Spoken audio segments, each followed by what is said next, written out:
All right, we are back. I'm getting on my soapbox. Let's talk about Raw quick. So it was a 1.759 million next to 1.818, and it was a 0.53 demo instead of a 0.57 demo from last week. A significant, well, not a significant drop, a drop nonetheless.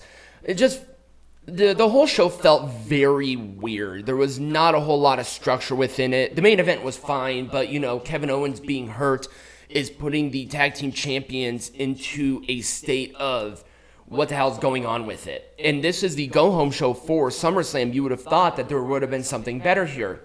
Trish and Becky had their match on Raw instead of at SummerSlam. To be honest with you, I think they made the right call overall. The entire rivalry was basically spinning its wheels in the mud pretty much since Crown Jewel. So why bother having it on a huge show? You need to put the bigger matches on that show, and if they didn't feel like it was to that standard, it's not to that standard. Right. In hindsight 2020, I have to agree with them. They should have struck when the iron was hot with Becky and Trish when they did. And after that match, it should have been done. But they didn't. They wanted to continue it, and the entire momentum died. There was not really a whole lot of other things. Shinsuke's heel again. Maxine Dupree's getting better in the ring, but Valhalla is not. So, NXT.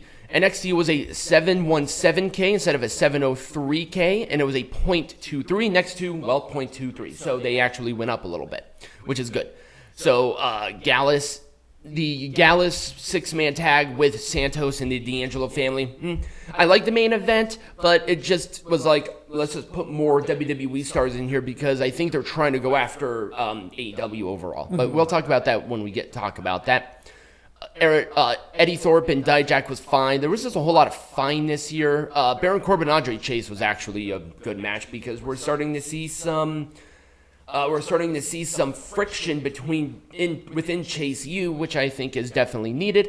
And there was not really a whole lot of other things that happened on this show. Oh, it looks like that Wes Lee is going to be the next contender for the NXT Championship. He is now basically in like a yelly, screamy match with Carmelo Hayes, so I am okay with that overall. Dynamite's 200th episode went down in ratings. It did. So it was 894 compared to 894,000 next to 898, and it was a 0.31 demo instead of a 0.29. So it went up in demo but down in ratings, but very insignificant for the most part. The main event was an absolute nothing. They just did moves. That's all it was. The anything goes. It was just there. It was cool seeing some originals, but I kind of wish they played more into the history of AEW a little bit. It was a very missed opportunity for it. Jericho and Konosuke taking on Daniel Garcia and Sammy Guevara. They're still trying to keep Jericho Appreciation Society a thing when it's clearly dead. I don't care about it at this point. They're doing like a little reunion or a little meeting next week. So no one cares. Yeah, anyways. Rob Van Dam showing up, especially after what he said on Twitter all those years ago about how Impact Wrestling was more of a get than AEW. I found that to be hilarious. Also, he is old. Why are we doing this? Yeah, it got a fun little pop from the fans, but this was Rob Van Dam's debut. We should be doing throwback here instead of, oh, let's just do this again. Let's bring in Rob Van Dam for a match. And Jack Perry, I mean, at the very least, they're putting Jack Perry against these legends that people are known for, but at the same time, did it do anything for the ratings? No, it didn't. It didn't. I'm sorry. Rob Van Dam is not that big draw that you think he is. Impact Wrestling saw it. WWE saw it. He was there in 2007, but that's, almost 20 years ago. Right. He's 51. I think it's about time that we stop doing that. Let's build up new stars. And I guess they're trying to do it with Jack Perry, which I am okay with overall. The Elite match was fine. Unfortunately, they took on Jeff Jarrett, Jay Lethal, and Satnam Singh instead of the Elite facing, another homegrown group. Right. They decided to go after former TNA and WWE stars. Yeah. Like, why are we doing that? And then there was a Ring of Honor World Tag Team Championship match with El Hijo del Vikingo and Commander challenging. The match itself was fine, but once again, super random. Like a super random match, super random title match for no reason. Impact Wrestling. So I did find Impact Wrestling review or ratings and demo from last week, but I couldn't find it for this week. They had 153,000 people watching. It was a .02. It was the most viewed Impact in like 18 months. So that's very good. Yeah. They're really climbing. Impact Wrestling is that little promotion that's really starting to come back, and I am all for it. So I like Impact.